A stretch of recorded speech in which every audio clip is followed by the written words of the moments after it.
Facebook has once again shut down the page of Press TV News Network, this time permanently, in yet another attack by the US-based social media giant on Iranian media outlets. Facebook said in a note that this decision is irreversible. The company attempted to shut down Press TV's account without giving any prior warning. Facebook justified the act by claiming that Press TV has failed to follow the Facebook community standards. However, the company did not specify the so-called violations of its rules. The social media platform has, on a number of occasions, attacked Press TV, despite its own claim of providing space for freedom of expression. One such attack took place in mid-January, when Facebook temporarily deleted Press TV's page, which had more than 4 million followers. The news outlet, however, had its page restored after appealing the platform's decision to remove it. The attack coincided with Press TV's coverage of post-election violence in the U.S.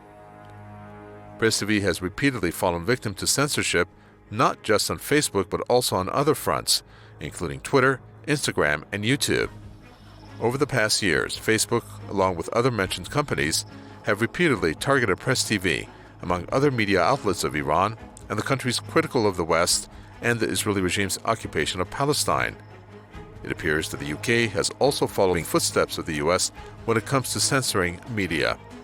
The UK broadcast regulator Ofcom recently stripped the Chinese media company of operating on its cable network, an exact move that it did to Iran's Press TV back in 2012.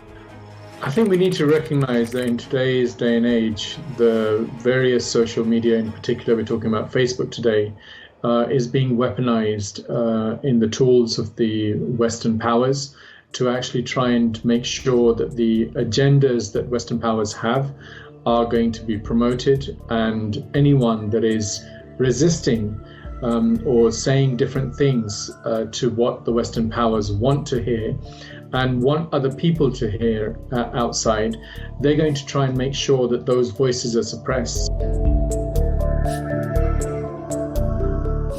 In June 2020, Facebook labeled Iran's Press TV, Russia's Sputnik, and China's Xinhua news agency as state media, saying that it would block them from running advertisements in the U.S., which views the three countries as its arch enemies. The state media labels did not apply to the BBC, Deutsche Welle, or other government-funded Western news agencies, nor to those accounts funded by the U.S. government, such as Radio Free Europe. That is a clear case of double standards. Facebook had in 2018 targeted hundreds of accounts that it claimed were tied to Iran and Russia under the pretext of fighting misinformation campaigns. While American social media platforms do not hesitate to silence the voice of Iranian media under the pretext of policy violations, they offer a free hand to anti-Muslim hate groups and Iranophobes under the banner of freedom of expression in a blatant double-standard policy. I think the idea of freedom of speech within the Western world is something that has been promoted by the Western powers, and it's a myth.